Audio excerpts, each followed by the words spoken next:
There's a star that lights the road. I take this ride. Just drive. I wanna be the only one to make it to the light. I take it to the edge where I live 1,000 lives. Maybe I could be the one. I'm riding to the setting sun tonight. Just drive.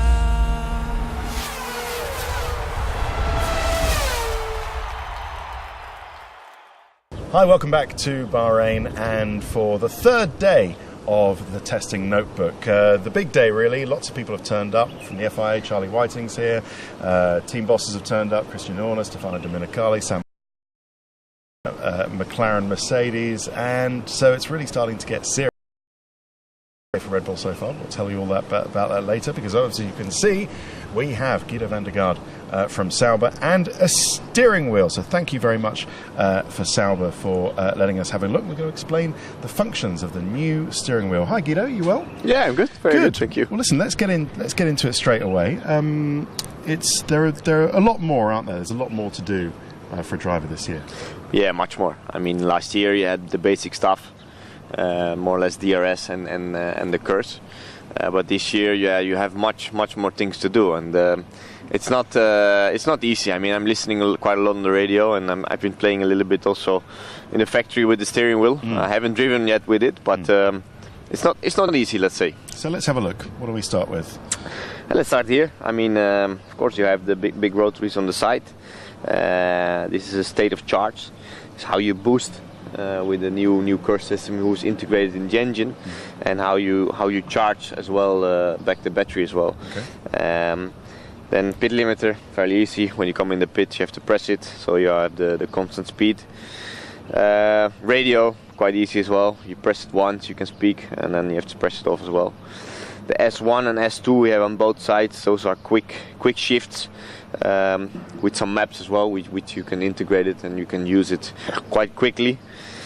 I think the white buttons are fairly easy. You can go through the maps. I think this one is the plus as well, and you have the minus. You have 10 and 1, and then you have the acknowledge button. Because a lot of the time the engineers will tell you to change something 53, or if you need to fail a sensor, for example, it's fail 54 or 44 or 83 or whatever, and you've got to scroll through that while you're driving, of course, into plus 10, okay, 10, 20, 30, 40, 50, 60, 1, 2, 3, 4, 5. Yeah, probably the worst one is 99, because you have to press quite a lot of 10s and then plus a lot of 1s, and then acknowledge. Okay. And those buttons also used with the big rotary here.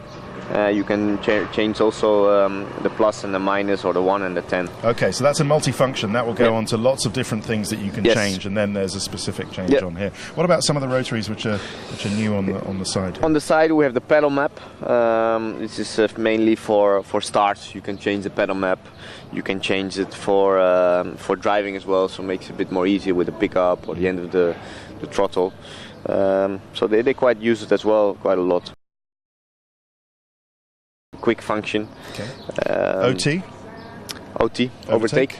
Gives extra boost for that one little part if we want to overtake one guy or whatsoever. So. Okay, because that's important to say, that there isn't a distinct KERS button anymore like there was KERS boost last year. It's all integrated within the throttle pedal, but there is still a boost function if you're trying to overtake somebody, give you an extra little boost, whether it's KERS or whatever, or revs. Okay, that'll be useful. Tyre? Yeah, tyre is fairly easy. I mean, we have dry. It's like, what's it? Option prime. Prime, and what else? We have dry, wet, inter. I mean, you can change it around. It's also with the pickup, the throttle, and stuff like that. It's same as last year. Yeah, more or less the same. It's not so much change. And you have the brake point finder, or the bite point finder for the clutch, to warm up the clutch. Okay. Same as last year. Yeah. Oil bottom, same as last year. Then you have the preload for the diff. It's more or less the same as last year. Ignition is new. Fuel is new as well. They play also quite a lot with it, especially when you do a long run. You know, you have different fuel levels. Sometimes you have to save. The ignitions for the revs as well, and for the mix. This is integrated in the ignition.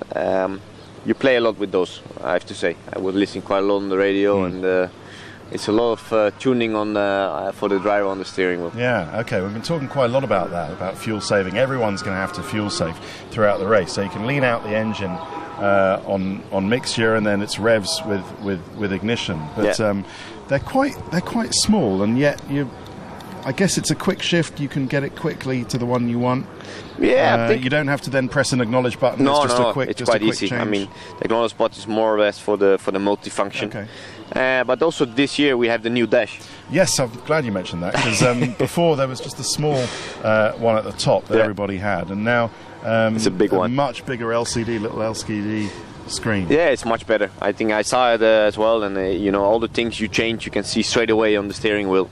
So it's quite easy to use, and I have to say it's better, much better. Okay, so we've done ignition, preload with the diff, oil transfer. What about here, brake balance, and then what's this one on entry? Yeah, and I mean last year you had of course the brake balance on the left side of the cockpit, and you were going up, forward or rearwards. And this year they integrated in the steering wheel, so you have the plus. You just make a big quick shift forward or rearward. Yeah. So it's much more easier, and it's all integrated in the steering wheel, so you don't have the lever on the left anymore. Okay. Next to that you have the entries also for the differential. Well, S2 we already discussed that, and then the box. So once your engineer asks you to come in the box, you press box. So and that's to confirm that you're coming in the pits. Yeah. They can alert the mechanics to come out. It's pit confirm, for example, pit and confirm, then neutral. And the brake by wire, so you can change with the shapes of the maps, stuff like that. So it's quite good. I think it's a complicated steering wheel, but with a lot of functions, and the driver has to play a lot with it. But I have to say, Sauber did a very, very good job. Okay, we're going to explain brake by wire in a bit more depth in a minute. Finally, Guido, how are you finding life at Sauber? Long-time team in Formula One, really professional. You enjoying it here? Yeah, I'm enjoying a lot. I'm very happy with this move. I think it's a great team, great people there, a lot of knowledge they have, good factory. So I'm very, very happy here, and I will be in the car the first time in Bahrain on race 3 on FP1. So I'm looking forward to it. Okay, Guido, thanks very much. Thank you very much. So as promised, let's have a look at brake by wire. Now it's slightly complicated, so I've managed to get some little images of the bits that we're talking about and put them on the what is the official notice board, which is just next to the podium area where the drivers come up after the race here in Bahrain. This is normally the FIA official notice board, but we will call it, shall we, the official notice board of explanation. But brake by wire is a bit like fly by wire. It's where the name comes from. On aircraft, there isn't a physical link between the control column and the ailerons and the flaps anymore. It's just electrical signals that go into a computer and then go through a hydraulic system to actually operate the flaps. And it's a bit similar to what there is in a car, in these F1 cars. So for the first year now ever, we've got this brake-by-wire system. But what it is really is just an active electronic, hydraulic, also brake bias control front to rear, and how much work the rear brakes do and how much engine braking is done by the car's kinetic energy recovery system, the KERS that we know that is attached to the engine's crankshaft. So it's not true to say that it's all electronic. There is still a physical hydraulic link between the brake pedal and the front brakes and the rear brakes. That still exists. So let's go through it. As we say, by wire is just a pressure releasing mechanism in the rear brakes. So the front brakes work pretty much exactly the same. Driver puts his foot on the brake pedal. Yes, I know this isn't quite a Formula One brake pedal. Formula One brake pedals tend to be carbon fibre, not quite so much metal, but this is a nice big one that I could find to illustrate it. So driver brakes. Front brake torque, what we call it torque, but you know how much work the front brakes do, is governed by how hot the disc is, and as well as the pressure that the driver is actually putting through the pedal. So if the disc is starting to overheat, that front brake pressure will be reduced so as not to make the disc burn up and go bang and fail. So apart from that, that's the only change in front brake torque that is actually going on. Otherwise, the front brakes, which of course do most of the braking, work pretty much in the same way. what happens to the rear brakes is that when the driver brakes, according to whatever brake bias they have programmed in their brake map, and that map, by the way, is now written, that software is written by each team, and therein lies some of the detail, because it's so complicated that we've seen a team like Sauber have terrible trouble with the software of their braking maps. That's why they suffered the middle test, the first Bahrain test. The drivers would put their foot on the brakes, and then the software would kind of go haywire, and the drivers weren't getting the response and the active brake bias control that they expected and that the team wanted, because the software was a bit wrong. But happily, I should say, for Sauber, they have fixed that now. So, the rear brakes, they go through a pressure-reducing mechanism that reduces the brake caliper pressure and decreases it according to how much engine braking the KERS is doing in running up the generator and generating electricity. So what that means is that it's deciding there within the software, and this is the ECU, but it's either housed here or another electronic control unit. It's deciding how much the rear brake caliper is actually doing the work and how much the car can effectively say, all right, we're going to try and harvest so much electricity by running up the motor generator unit here, acting as an engine brake, because we need to generate electricity because we haven't got enough for our saving fuel for our KERS for the rest of the lap. That we only need a tiny bit. Maybe we only need 30%. Of the work needs to be done by the rear brake caliper. The rest, the 70%, can be done by the motor generator unit. That's a bit of a close-up of it. It just sits there, but it's linked to the engine's crankshaft by a system of gears. So you can see the crankshaft sort of comes out here and then goes to the rear wheels. So effectively, it's slowing down the engine is slowing down the gearbox is slowing down the rear wheels. So it all happens instantaneously, and it all happens Sebastian Vettel just not in the car. Sorry, Pete, you've got to probably play with your exposure there a bit, but not a good day for Red Bull. I just thought I'd point it out. He should be driving in the car. It looks like he's going to do a bit of autograph signing for the fans instead. So we'll talk about Red Bull in a moment. Yeah. So that's what the brake-by-wire does. It decreases the pressure in the rear brakes according to how much engine braking is required by the KERS, and that's according to the feel of the driver and how much electricity they still need to harvest. Now, if it all goes wrong, the pressure releasing mechanism fails to close. Now, what that means is that it won't do the differentiation. Effectively, the driver will still brake in the same way with front hydraulic brakes and rear hydraulic brakes. It just won't be generating any electricity through the MGU. The MGU won't be running out. So there is a fail-safe, which means that the driver will still happily be able to brake. The brakes will be no less effective than they would have been otherwise. So it's not to say that there isn't a link between the driver and the calipers, as in fly-by-wire. There is still a hydraulic link between the brake pedal and the calipers, which is good to hear.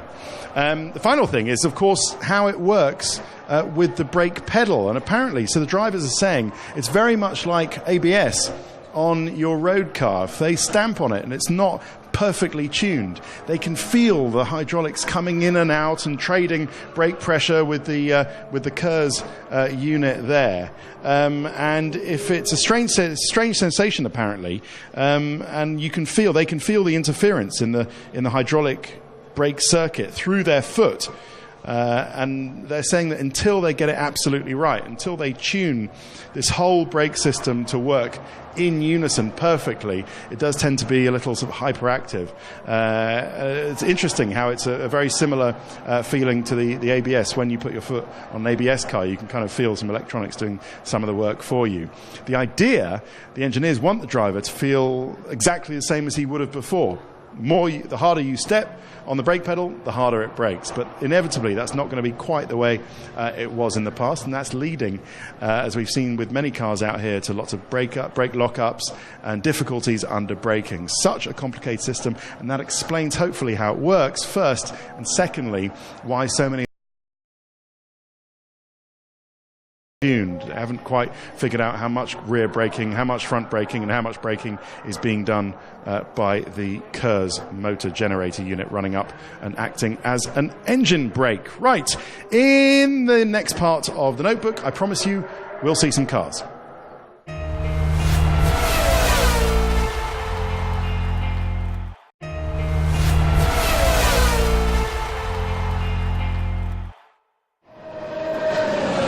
And as promised, welcome back to the pit lane. We're just coming to the end of the session. Nice and busy, some people coming in, and it's somewhat of a happy hour here, actually. People are putting new tyres on and going for their laps. There's Felipe Massa coming in on the super soft tyres. And we believe he was on the super soft tyres when he set the fastest lap of the test so far, which he did a few laps ago, which was a 1:33.2.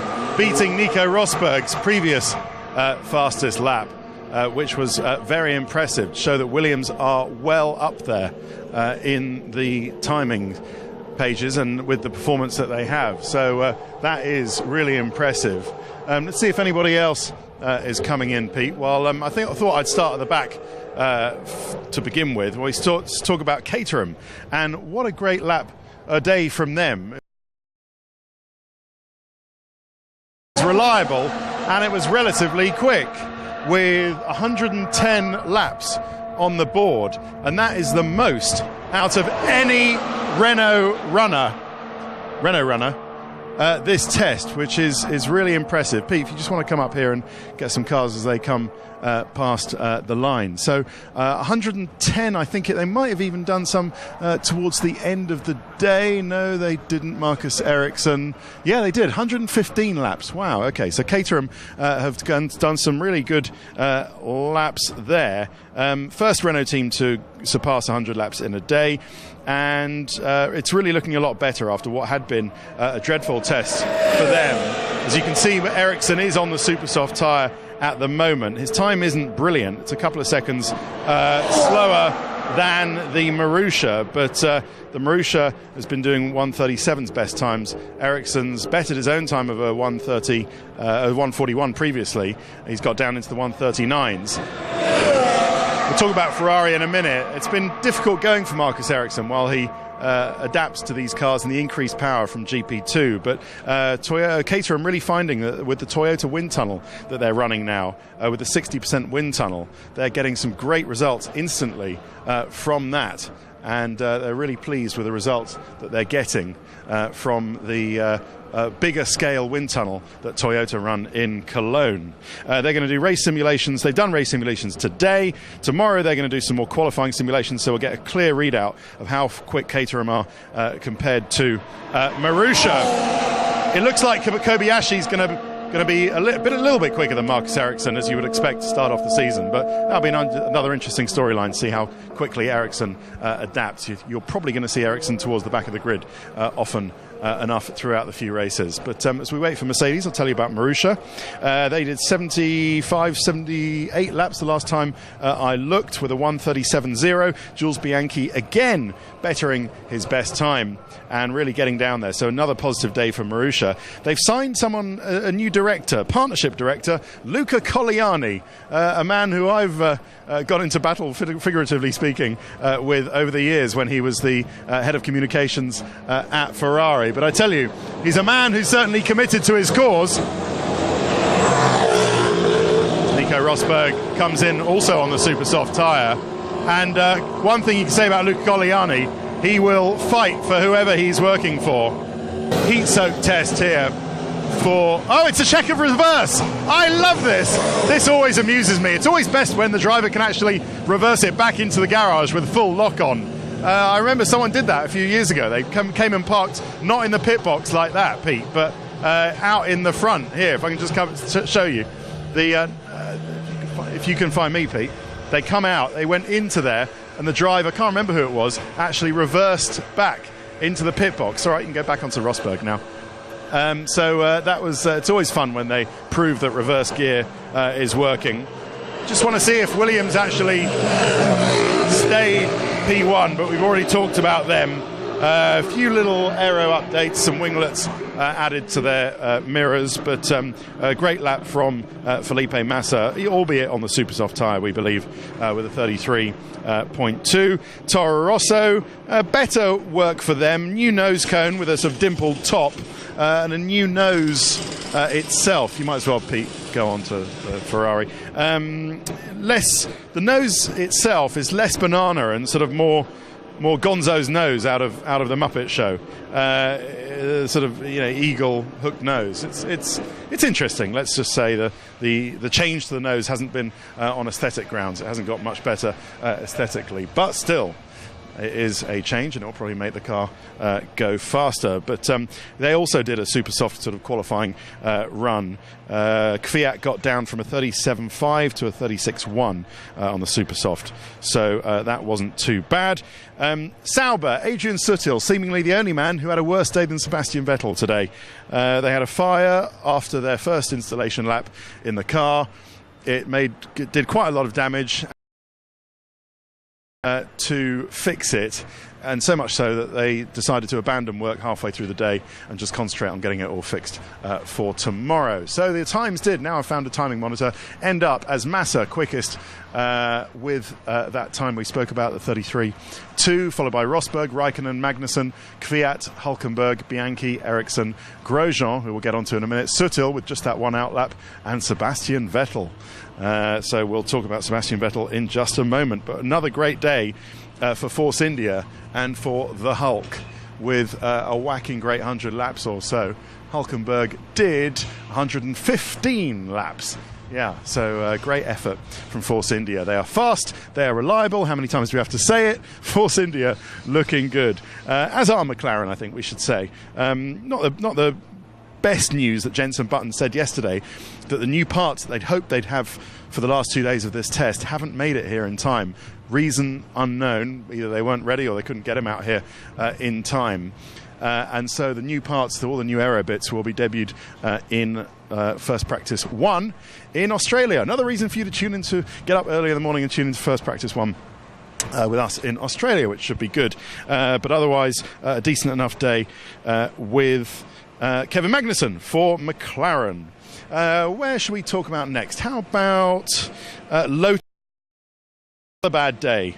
Romain Grosjean has just said, we're not ready for the first race. And, okay, you could say that for quite a few teams, not least the world champions. But they had a motor generator unit K, the KERS, the energy recovery system that's attached to the crankshaft of the engine, the KERS that we know of on the cars in the previous few years. Nice close-up of the Marussia there, actually, as they take it down to the weighbridge. So they had a failure of that, and it really sort of made a mess of the rest of the engine area. And it meant that they wrapped up work with about an hour and a half, 2 hours left to go. Only 33 laps on the board.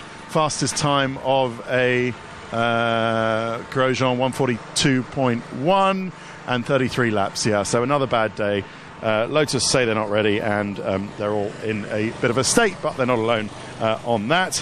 Ferrari, they do have a couple of new bits, but something Fernando Alonso was saying yesterday has actually caught my attention. I'm just going to call up on my phone, Pete, so go and have a look at something else while I actually bring out what it was that he said, because I've written it down in note form here on my phone. Right, he said it's all fuel saving. So the big question for me is the Ferrari thirsty?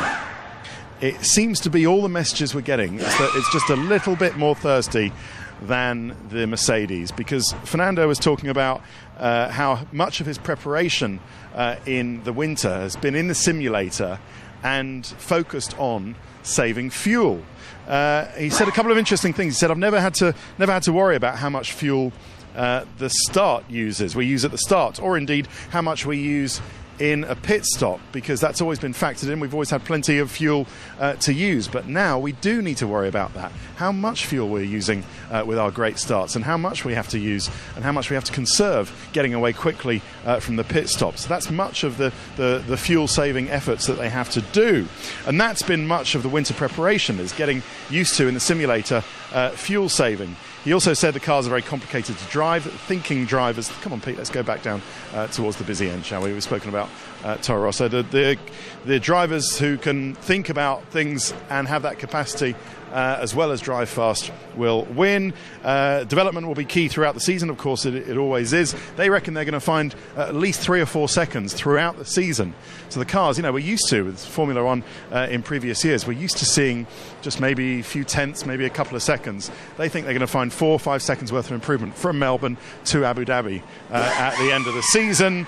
The new front wing is working well on the Ferrari, and even better, the correlation between the wind tunnel and what they're seeing on track is working very well. I've only got a minute and a half to tell you about Red Bull.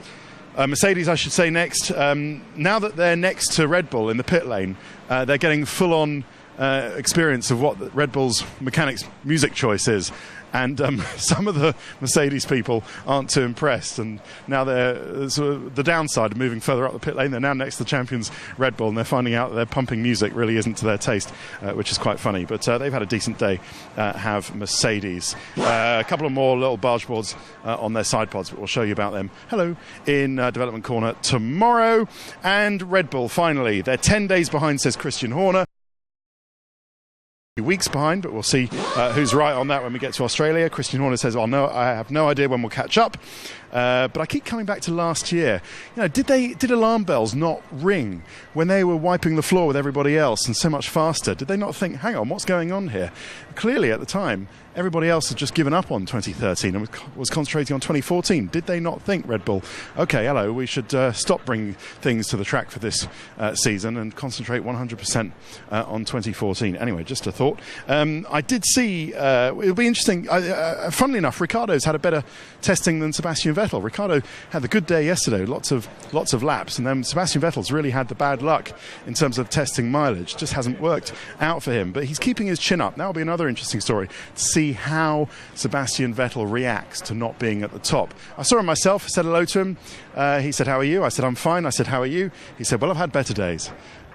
And I said, yeah, but, you know, apart from that, you know, the important thing, how are you within yourself? I said, oh, well, I'm fine, which is good to hear. So I hope that, you know, he doesn't, to use an overused phrase in Red Bull's recent history, throw the hissy fit, which I'm sure he won't. I hope he's just cool about it and saying, look, you know, we've had plenty of joy over the last few years. You know, I can take a bad beginning to the season because then I think that would endear him. He certainly seems to be the same old, very likeable Sebastian Vettel. They've also put some tube vents. Looks like a little rubber tube coming into the troublesome... Oh, it's a battery problem. That's why they didn't get out today. The battery shorted out. The old problem with the battery failure. So that's another Renault issue rather than a Red Bull one, although it's all interlinked, of course, now. But they put some more cooling, little tubes coming into that sort of area to try and cool it, and then an exit tube to try and vent out the hot air. Hasn't really worked, but we'll have a look at that in Development Corner tomorrow. Right, that is about it. Check the website because there are a couple of good things that we've done today. We've done Ted Trackside. We've gone out to the outside of Turn 3. Did you know there's a circuit? I didn't till I went out there, so it's quite interesting. And we've done Ask Sky F1 with my boss, executive producer Martin Turner, which is available on skysports.com/F1. So lots of goodies on there. I will see you for the final day of testing tomorrow. From here, for now, from Bahrain, it's goodbye.